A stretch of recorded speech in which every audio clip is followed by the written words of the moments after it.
लिंगम चिह्नम, यह जो शिवलिंग है ये भगवान सदाशिव का निराकार ज्योति रूप है।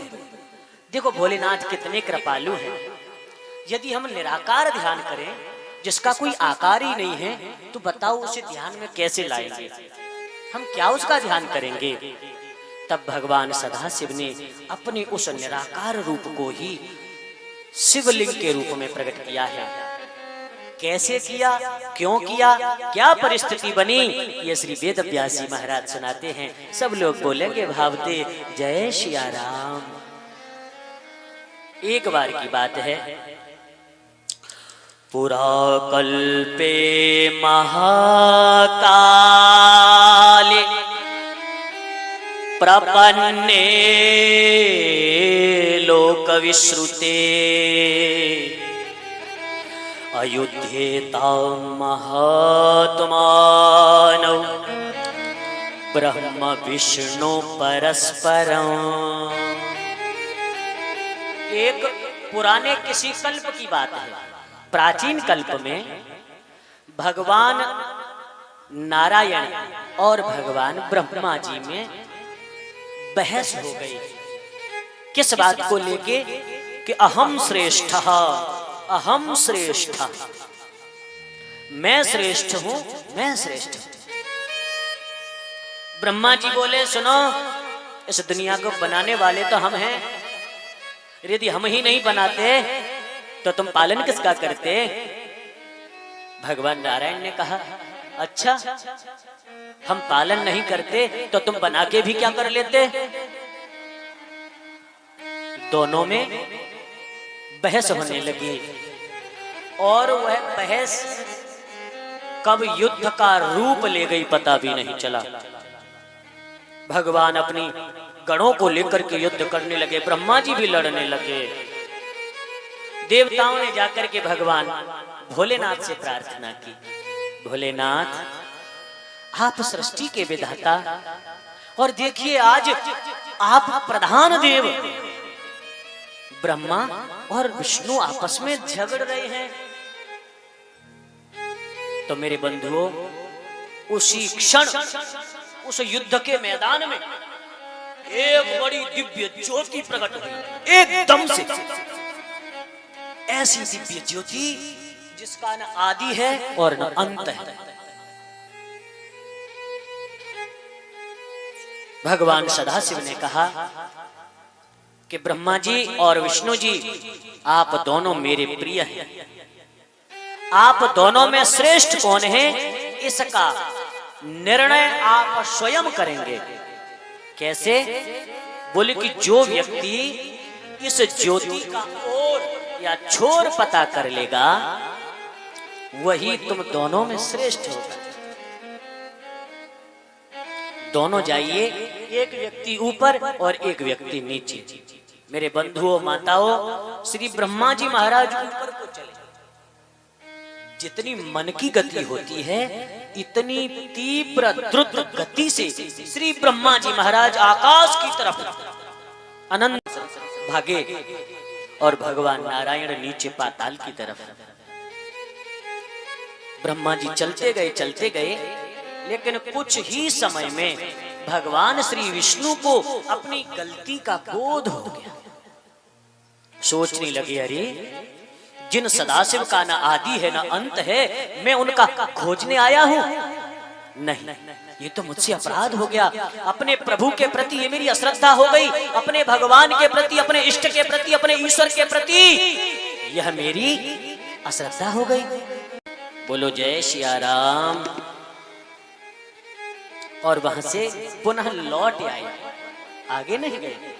लौट के आकर भगवान सदाशिव के चरण पकड़ के भगवान श्री विष्णु ने कहा हे सदाशिव, पहले तो आप हमें क्षमा कर दीजिए, माफ कर दीजिए। किस लिए? कि मैंने आपके आदि और अंत को जानने की कोशिश की। जो जगत का पिता है, जो जगत का प्राकट्य करता है, आज मेरी कैसी मति मारी गई। उनकी परीक्षा लेने, उनको जानने मैं आगे चला। मुझे क्षमा कर दीजिए, मेरी सामर्थ्य नहीं है कि मैं आपके आदि या अंत का पता लगा सकूं। लेकिन आकाश में ऊपर की तरफ जा रहे श्री ब्रह्मा जी ने विचार किया, कहीं ऐसा ना हो कि ज्योति ऊपर तो ज्यादा लंबी हो, नीचे थोड़ी हो, तो तब तक नारायण भगवान नीचे जाएं और देख के लौट आए, हम भागते ही रहें। बोले कुछ उपाय करो ना। हाँ, जैसे आजकल के लोग शॉर्टकट रास्ता पकड़ते हैं ना, ऐसे ब्रह्मा जी ने पकड़ लिया। लेकिन ध्यान रखना, शॉर्टकट कभी कभी इतना लॉन्ग कट हो जाता है कि मिलता ही नहीं है। जय सिया राम।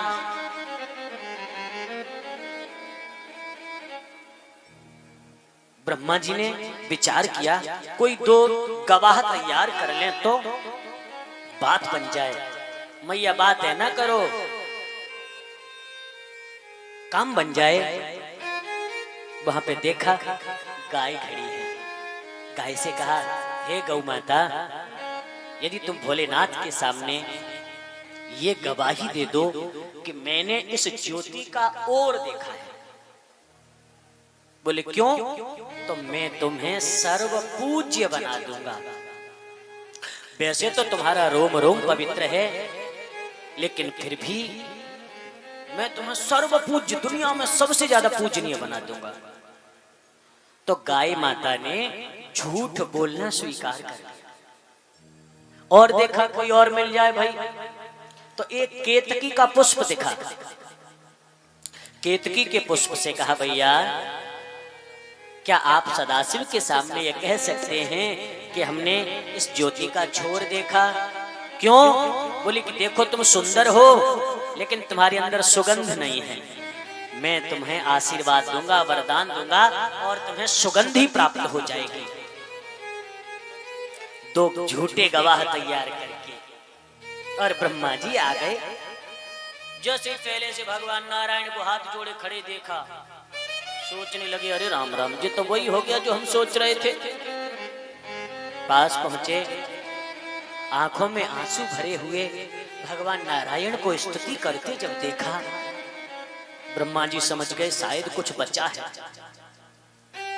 भोलेनाथ ने मुस्कुरा के पूछा, ब्रह्मा जी पता चला? हाँ, हम तो पता कर आए। अच्छा,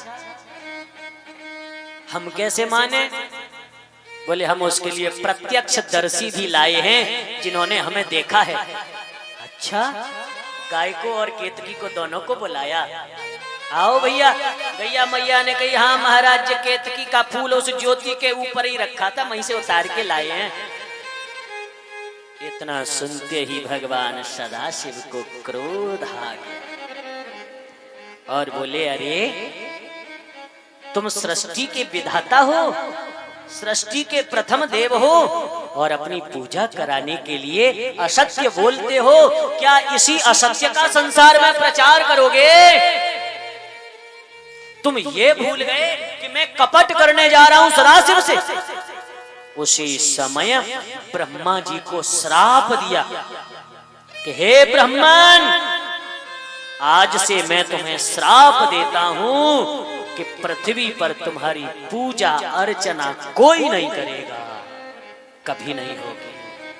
इसलिए धरती पे तुम्हें ब्रह्मा जी के मंदिर देखने कोई नहीं मिलेंगे, एक है पुष्कर में बस। केतकी से कहा, दुष्ट, तूने मेरे सामने झूठ बोलने की हिम्मत की। आज तुझे श्राप देता हूं कि यदि कोई भी व्यक्ति केतकी का फूल शिव के ऊपर चढ़ा देगा, इंद्र ही क्यों ना हो, भिखारी बना दूंगा। इसलिए भूल के भी कभी भी भोलेनाथ को केतकी का फूल मत चढ़ा देना, क्योंकि भोलेनाथ के द्वारा श्रापित है ये। गैया मैया से कहा, हे गौ माता, आपने भी झूठ बोला।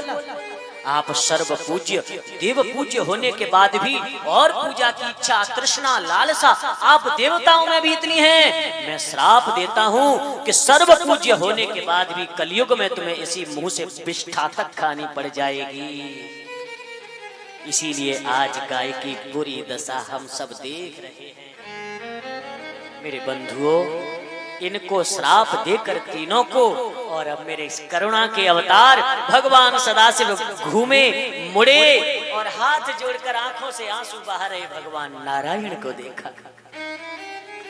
जैसे ही देखा कहा, हे नारायण, आप मेरा हृदय है और मैं आपको यह वरदान देता हूं कि आज के बाद शिव से भी ज्यादा धरती पर किसी की पूजा होगी तो हे नारायण तुम्हारी होगी।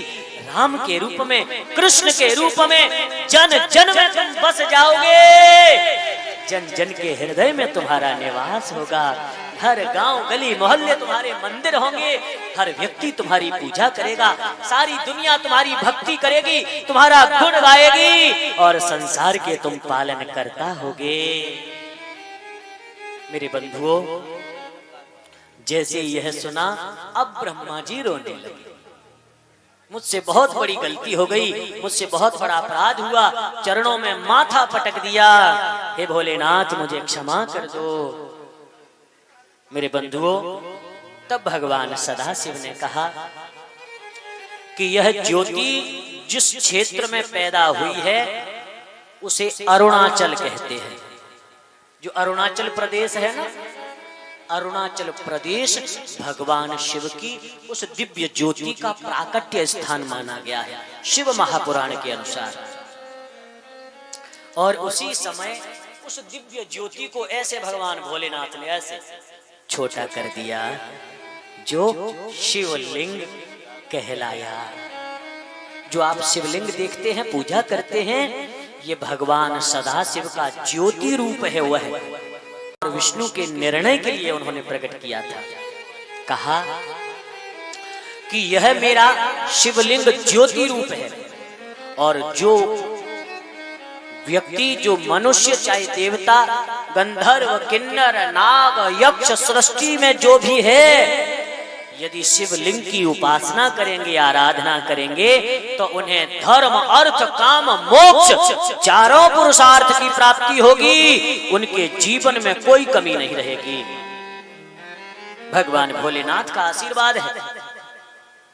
और जो व्यक्ति श्रद्धा पूर्वक, भाव सहित मेरे विविध प्रकार के शिवलिंग बनाकर के मेरा पूजन करेगा, उनकी सारी मनोकामनाएं मैं पूरा करूंगा और अंत में उन्हें मेरे शिवलोक की प्राप्ति होगी। उन्हें मैं अपने धाम में अपने साथ रखूंगा।